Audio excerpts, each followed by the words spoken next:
Oke, di sini kita akan membahas tentang electrical cables dan konektor. Ada dua materi, yaitu A1 dan A2. Di A1 kita akan membahas standar wire gauge, British, American, dan metric. Terus ada types of wire used on aircraft and specification for aircraft wire ropes.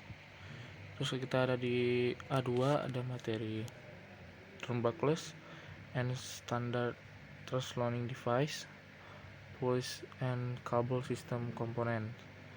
Terus ada inspection and testing of flying control cables. Oke, kita masuk ke materi pertama dulu, yaitu A1 electrical cable. Sini ada dibagi jadi tiga materi lagi, yaitu pengukur kawat standar, terus jenis kawat spesifikasi, dan swagging dan jenis fitting. Yang pertama, di pengukur kawat standar itu kita akan bahas pengukur kawat standar Inggris, pengukur kawat standar Amerika, pengukur kawat standar metrik. Terus yang ada di jenis kawat dan spesifikasi, kita akan membahas 4 jenis kawat spesifikasi, yaitu kawat teflon, kawat kapat, kawat aluminium, dan kawat tembaga. Kemudian kita masuk ke materi swagging dan jenis fitting. Kita akan membahas 2 jenis fitting, yaitu bird weld fitting dan forget fitting. Kita pelajari dulu ya inti dari standar wire gauge-nya. Pertama kita pelajari pengukur standar Inggris atau British ya. Pengukur kawat standar Inggris dikenal sebagai Standard Wire Gauge atau SWG atau Imperial Wire Gauge. SWG digunakan untuk mengukur ketebalan atau diameter kawat dan banyak digunakan di Inggris serta beberapa negara yang mengikuti standar pengukuran imperial.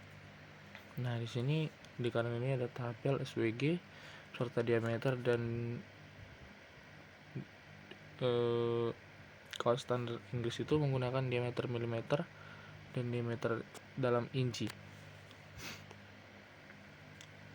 Kemudian kita langsung lanjut ke American Wire Gauge atau standar pengukuran Amerika. Sistem pengukuran standar yang digunakan untuk menentukan ukuran kawat listrik. Semakin kecil angka AWG, semakin besar diameter kawat. Rumus dasar untuk menghitung diameter kawat adalah AWG.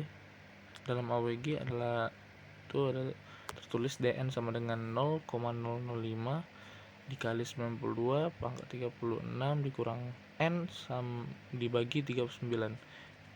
Satuannya inci, dimana N itu adalah nomor AWG dan DN adalah diameter kawat dalam satuan inci. Penjelasannya, untuk setiap kenaikan satu angka AWG, diameter kawat menurun sekitar 10,6%. Semakin besar diameter, semakin rendah hambatan listrik dan sebaliknya.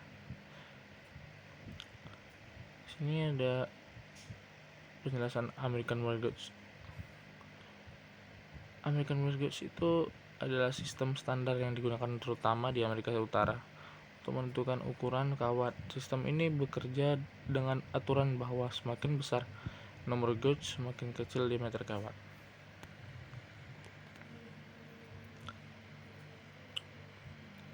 Standar wire gauge SWG berbeda dari sistem SWG yang ada digunakan di Amerika.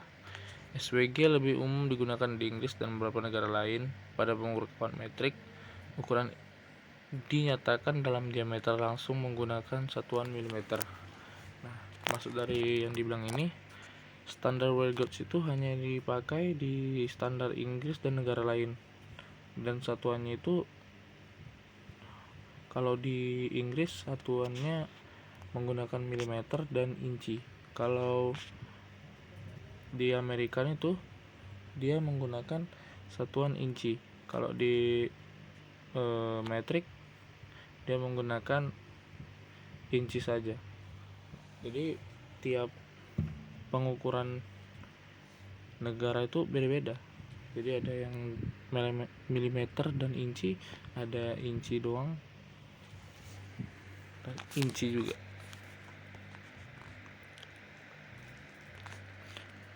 sini ada jenis-jenis kawat. Yang pertama ada kawat teflon.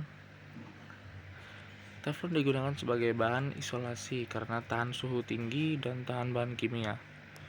Contoh Milwe 22759 yang umum digunakan pada kabel pesawat. Nah, Milwe 22759 ini nanti ada tertera di gambar di next materinya. Kemudian ada yang kedua, kawat kapat atau kapton adalah bahan isolasi lain yang tahan panas dan ringan. Biasanya digunakan untuk kabel yang memerlukan ketahanan panas yang lebih tinggi daripada teflon. Kemudian yang ketiga, kawat aluminium.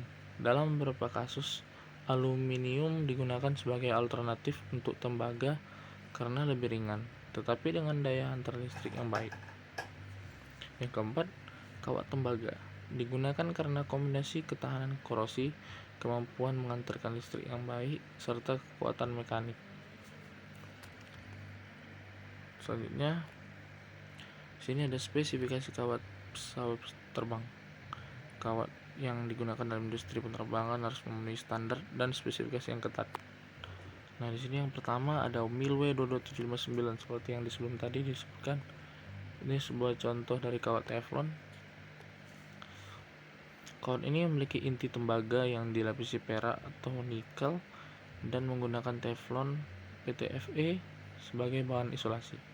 Karakteristiknya adalah tahan terhadap suhu tinggi hingga 260 derajat Celcius, tahan terhadap minyak dan bahan kimia, dan tahan api. Terus yang kedua, sini ada Milwe 16878, kawat yang digunakan dalam aplikasi dengan tegangan rendah. Biasanya dilapisi dengan bahan fluoropolymer untuk daya tahan tinggi terhadap panas. Ini kita lanjut lagi, oke. Di jenis ketiga ada AS22759/16, digunakan untuk aplikasi penerbangan di mana diperlukan kabel ringan dengan kemampuan penghantar listrik yang tinggi. Memiliki insulasi fluoropolymer yang ringan dan tahan terhadap temperatur ekstrem. Nah, ini ada contohnya ya. Tapi kami dapatnya hanya M22759/16. Soalnya yang kami cari katanya AS22759/16 itu sama dengan M22759/16. Yang keempat ada EN2267. Standar Eropa untuk kabel pesawat mengatur tentang ukuran, bahan, dan ketahanan kabel terhadap lingkungan ekstrem yang mungkin dihadapi selama penerbangan. Nah, EN2267 ini memiliki dua jenis kabel. Ada yang single core dan multi core. Bisa lihat di gambar, yang single core itu kayak cuman satu cabang doang, dan yang multi core itu adalah 4 warna atau 5: merah, biru, kuning, hijau, 4. Selanjutnya kita bahas tentang fitting pipa, merupakan komponen penting yang digunakan untuk menghubungkan, mengarahkan, dan mengubah arah aliran fluida dalam sistem pipa. Ada berbagai jenis fitting pipa yang tersedia, namun pada artikel ini akan fokus pada 2 jenis fitting pipa yang umum digunakan, yakni butt weld fitting dan forget fitting.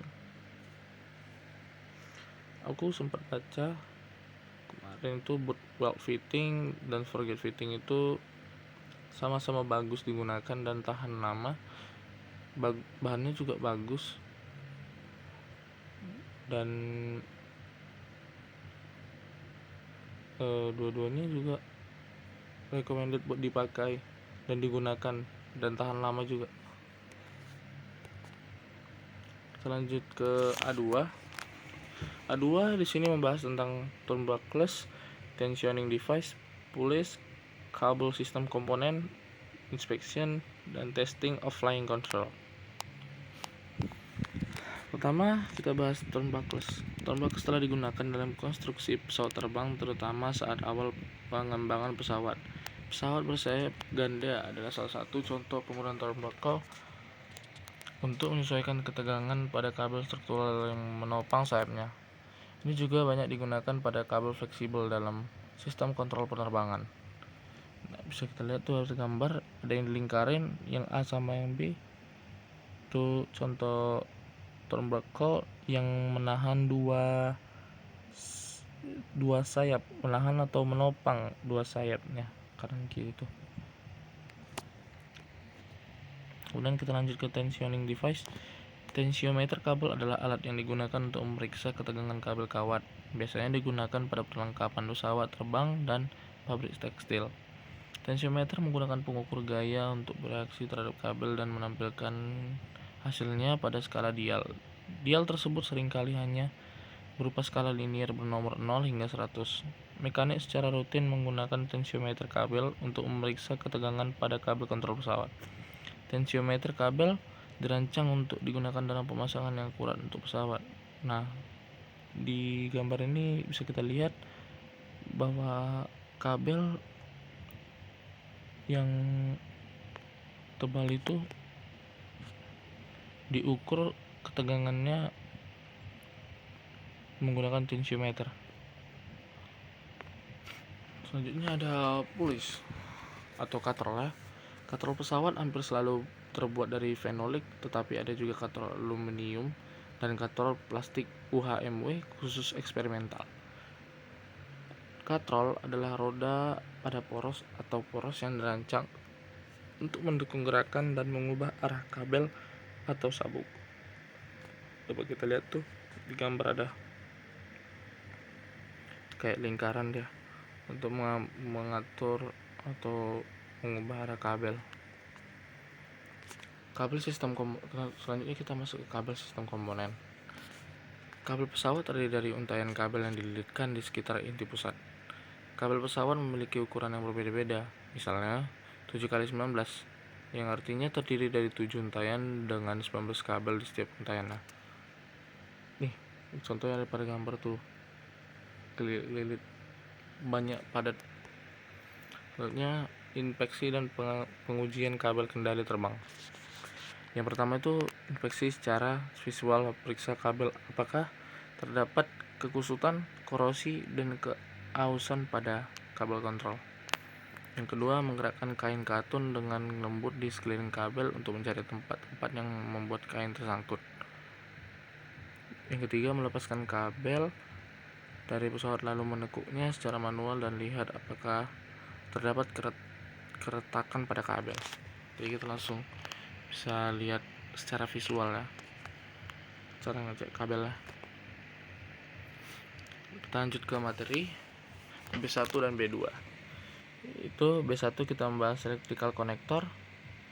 Yang kedua dari B1 electrical cables.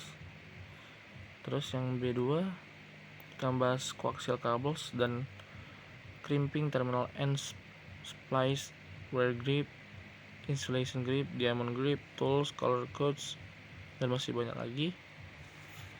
Kita bahas satu persatu. Pada B1 kita membahas electrical connector dan electrical cables. Pertama, identifikasi. Konektor listrik adalah perangkat elektromekanis yang digunakan untuk membuat sambungan listrik antara bagian-bagian dari suatu rangkaian listrik atau antara rangkaian-rangkaian listrik yang berbeda, sehingga menggabungkannya menjadi suatu rangkaian yang lebih besar. Konektor dapat diidentifikasi berdasarkan jenis kelamin, jantan atau betina, jumlah pin, rating arus, dan rating tegangan. Kemudian sini ada kode, huruf dan angka kode ditandai pada cincin atau cangkang kopling untuk mengidentifikasi konektor. Kode ini memberikan semua informasi yang diperlukan untuk mendapatkan penggantian yang tepat untuk komponen yang rusak atau cacat. Bisa dilihat tuh, ada AN itu standarnya 3106 itu type-nya dan seterusnya. Sini ada shape atau bentuk ya. Bentuk konektor dapat berbentuk lingkaran seperti mil DTL 3899 yang ada pada gambar tuh. Kemudian ini pin pengunci, locking pins. Pin pengunci konektor banyak dilengkapi mekanisme penguncian seperti kunci bayonet atau sambungan berlulir untuk memastikan sambungan aman. Bisa dilihat pada gambar ya, ada contohnya. Pelepasan atau removal. Pelepasan untuk melepas konektor dengan aman penting untuk melepaskan mekanisme penguncian terlebih dahulu, jadi biar kayak lebih safety gitu. Insertion, penyisipan, penjajaran yang tepat sangat penting saat masukkan konektor. Kemudian ada crimping and soldering. Ini penyambungan bisa dipakai di sistem avionik, sistem daya, lampu dan sistem penerangan, sistem hidrolik dan pneumatik, sistem komunikasi, sistem instrumentas, penerapan di airframe, maintenance dan perawatan konektor, dan untuk ground support equipment. Sini ada tipe-tipe kabel. Yang pertama, kabel tegangan tinggi. Kabel ini biasanya menghubungkan generator atau alternator dengan komponen-komponen listrik yang memerlukan tegangan tinggi dan dari bahan yang kuat dan tahan terhadap korosi seperti aluminium atau tembaga untuk menjaga keandalan sistem listrik pesawat. Yang kedua, ada kabel tegangan rendah. Kabel tegangan rendah digunakan untuk mengalirkan energi listrik dengan tegangan rendah, misalnya dari baterai ke komponen-komponen listrik yang memerlukan tegangan rendah, seperti sistem komunikasi atau sistem navigasi. Selanjutnya masih ada yang tipe ketiga, ada kabel kontrol. Kabel kontrol adalah kabel yang digunakan untuk mengirimkan sinyal-sinyal kontrol dari satu komponen listrik ke komponen listrik lainnya. Yang keempat, ada kabel sinyal. Kabel sinyal digunakan untuk mengalirkan sinyal-sinyal analog atau digital dari suatu komponen listrik ke komponen listrik lainnya. Kabel sinyal harus terbuat dari bahan-bahan yang memiliki impedansi rendah seperti tembaga atau serat optik agar sinyal dapat dikirim dengan kejernihan dan akurasi yang diperlukan. Ini kabel sinyal ini kayak kabel ini yang mengantarkan dari baterai. Lanjut, sini ada gauge and size. Ukuran kabel pada pesawat terbang diukur dengan American Wire Gauge atau AWG. AWG adalah ukuran yang menunjukkan karakteristik listrik dan non-listrik kabel. Ukuran kabel yang paling sering digunakan adalah 22 AWG dan 20 AWG dan 22 AWG. 20 AWG itu kabel tipis cocok untuk aplikasi arus rendah seperti circuit control. Circuit control itu yang kita pakai untuk menyambungkan resistor atau kapasitor ke baterai gitu dari power supply. Terus ada 14 AWG, kabel berukuran sedang yang biasa digunakan pada stop kontak listrik perumahan atau enggak itu kabel charger. 6 AWG itu kabel tebal yang digunakan untuk aplikasi arus tinggi seperti motor listrik. Lanjut, sini ada insulation. Isolasi kabel pada pesawat terbang berfungsi untuk melindungi kabel dan memastikan sistem interkoneksi kabel listrik EWIS dapat bekerja dengan baik. Bahan isolasi kabel pesawat adalah karet, polivinil klorida, polyamida atau PA, gel silika, PTFE, polyfluorinated ethylene atau FVP, ETFE. Jadi bukan isolasi yang sembarangan ya. Terus ada property application. Sini performa kebakaran. Kabel pesawat modern dirancang untuk meminimalkan bahaya kebakaran. Insulasi komposit seperti XL ETFE menunjukkan sifat tahan api yang sangat baik. Lulus pengujian yang ketat seperti uji pembakaran 60 derajat yang ditentukan dalam FAR 251359 lampiran F.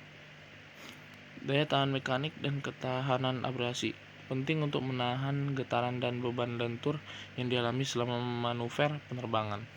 Jadi kayak pesawat ini lebih harus safety lagi. Temperature range. Untuk mengukur suhu di pesawat digunakan termokopel logam dasar yang memiliki rentang suhu min 200 derajat Celcius hingga plus 1200 derajat Celcius. Termokouple ini dapat digunakan untuk mengukur suhu udara luar, komponen mesin, dan gas buang. Numbering and identification untuk memastikan keselamatan dan pemeliharaan yang efisien. Perkabelan pesawat mengikuti konvensi persamaan dan penandaan standar. Yang pertama, pengkodean warna. Warna tertentu menunjukkan fungsi seperti merah untuk polaritas positif plus VE dan biru untuk polaritas negatif min VE. Yang kedua, peraturan perkabelan. Persyaratan pelabelan ketat yang diuraikan dalam Advisory Circular atau AC 25/26 memastikan kemudahan identifikasi kawat dan kabel selama aktivitas pemasangan, perbaikan, dan pemeliharaan. Kita masuk ke materi B2, yaitu membahas tentang koaksial kabel dan wire. Yang pertama yang harus kita ketahui, koaksial kabel. Koaksial kabel adalah BNC, yaitu Bayonet North Connector atau coax, sebuah kabel listrik dengan konduktor tembaga dan pelindung isolator pada sekitarnya. Nah, pada gambar ini ya, yang lapisan paling luar itu adalah jaket kabel atau jaket pelindungnya, kemudian yang setelah jaket kabel ada pelindung metalik, terus setelah pelindung metalik ada insulator dielectric untuk melindungi si tembaga itu, dan paling dalam itu ada tembaga untuk mengantarkan listrik. Implementationnya ada pusat kendali, radio, dan navigasi. Lalu kita masuk ke high and low tension cables. Tegangan tinggi dirancang untuk mentransmisikan sinyal dengan tegangan lebih dari 1000 volt. Biasanya digunakan dalam aplikasi seperti pemancar radio, radar, atau sistem komunikasi jarak jauh. Memiliki isolasi yang lebih baik dan pelindung yang lebih kuat untuk menghindari kebocoran dan gangguan. Dan berikutnya tegangan rendah digunakan untuk aplikasi dengan tegangan lebih rendah seperti sistem audio dan atau video. Desainnya biasanya lebih fleksibel dan ringan dibandingkan dengan kabel tegangan tinggi.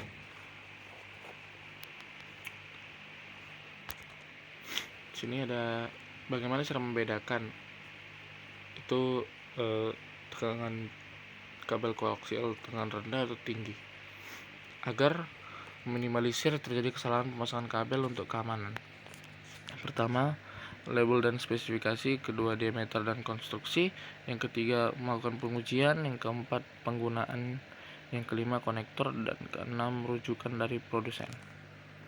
Kesalahan pemasangan kabel koaksial antara tegangan tinggi dan rendah dapat berakibat fatal pada instrumen maupun keselamatan pekerja. Jadi harus perhatikan dengan baik ya. Kemudian di sini ada hal yang harus diperhatikan saat memasang koaksial atau koaksial cable safety ya. Pertama itu jaga jarak aman. Yang kedua, pastikan saklar off. Yang keempat, yang ketiga, isolator sesuai dan aman. Yang keempat, pastikan memakai konektor khusus dan sesuai. Yang kelima, ada cek secara berkala. Yang keenam, ada menggunakan APD atau alat pelindung diri.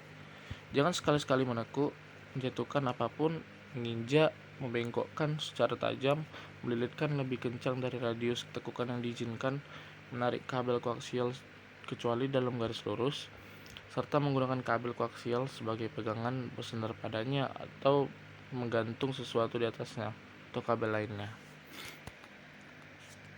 Selanjutnya sini ada tools, yaitu crimping. Crimping ini adalah alat pesawat yang menciptakan sambungan konduktif listrik yang aman, andal dan tahan lama antara kawat, kabel, dan komponen pesawat lainnya. Alat ini digunakan untuk menyambung dua potong logam atau bahan lain dengan cara merusak salah satu atau keduanya. Jadi crimping ini alat yang bisa menyambung dua kabel yang terputus. Kemudian di sini ada terminal ends.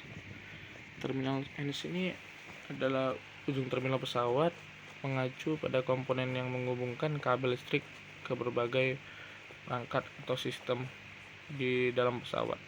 berfungsi untuk menyambungkan kabel ke komponen seperti saklar, pemutus arus, dan perangkat listrik lainnya yang memungkinkan transmisi daya dan sinyal ke seluruh sistem pesawat. Oh iya, jadi crimping ini biasa kita lihat contohnya misalnya saat kabel wifi kita putus, mungkin di situ pekerja wifi itu mereka menggunakan crimping ini untuk menyambungkan kabel kita yang putus wifi tadi. Kalau misalnya ada yang perhatikan itu mungkin mereka sering pakai terminal ends tadi udah. Sekarang splices. Dalam penerbangan, splices digunakan untuk menghubungkan kabel di sistem elektrik pesawat, memastikan integritas sambungan. Nanti pertama kita masukin ke yang apa ini dulu, aluminium ini dulu, ke besi ini kita masukin, terus nanti masukin plastik lagi biar terlindungi kabel. Kemudian sini ada millivolt drop test, digunakan untuk mengukur penurunan tegangan voltage drop atau voltage drop pada kabel atau sistem kelistrikan, termasuk pada pesawat terbang. Uji ini penting untuk memastikan bahwa kabel dan konektor dalam kondisi baik dan dapat menangani arus listrik tanpa kehilangan energi yang berlebihan. Jadi millivolt drop test ini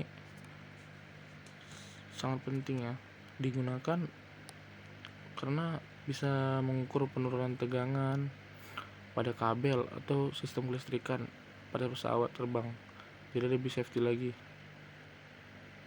Dan ini penting untuk memastikan bahwa kabel dan konektor dalam kondisi baik dan dapat menangani arus listrik tanpa kehilangan energi yang berlebihan. Kemudian sini ada go no go gauge. Pengukur ini menentukan apakah suatu komponen sesuai dengan spesifikasi. Penting untuk memastikan pengukuran yang tepat dalam proses produksi yang melibatkan komponen listrik. Ini ada gambarnya go no go. Kemudian sini ada wire grip. Wire grip ini alat yang dirancang untuk membantu mengangkat, menarik, atau mengamankan kabel atau kawat, terutama dalam instalasi listrik dan komunikasi. Alat ini biasanya terbuat dari bahan yang kuat dan dirancang untuk memberikan cengkraman yang baik pada kabel. Nah, karena katanya wire grip itu kan cengkraman, jadi dia dirancang untuk mencengkram, membantu mengangkat, menarik, dan mengamankan kabel atau kawat. Terus ini biasanya dibuat bahan yang kuat karena dia buat mencengkram yang baik pada kabel. Nah, di sini ada color code, sistem penandaan yang digunakan untuk mengidentifikasi fungsi atau tujuan dari berbagai jenis kabel dalam instalasi listrik. Kode ini memudahkan teknisi dan installer dalam mengenali kabel dengan cepat sehingga dapat mencegah kesalahan saat pemasangan atau perbaikan.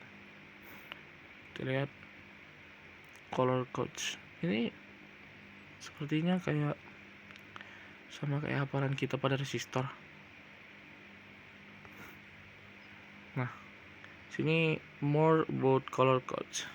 Sini ada black itu nilainya 0, brown 1, red 2, orange 3, yellow 4, green 5, blue 6, violet 7, gray 8, white 9.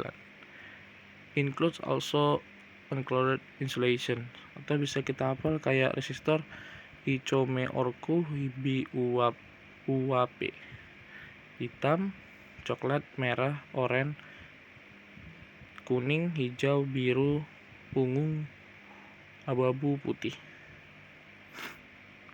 For example, wire print with number M22759 will design a wire constructed in accordance. Oh, ini contohnya for example ya. Notnya, when marking wire with the identification code described in the chapter, it is permissible to overstamp the manufacturer printing.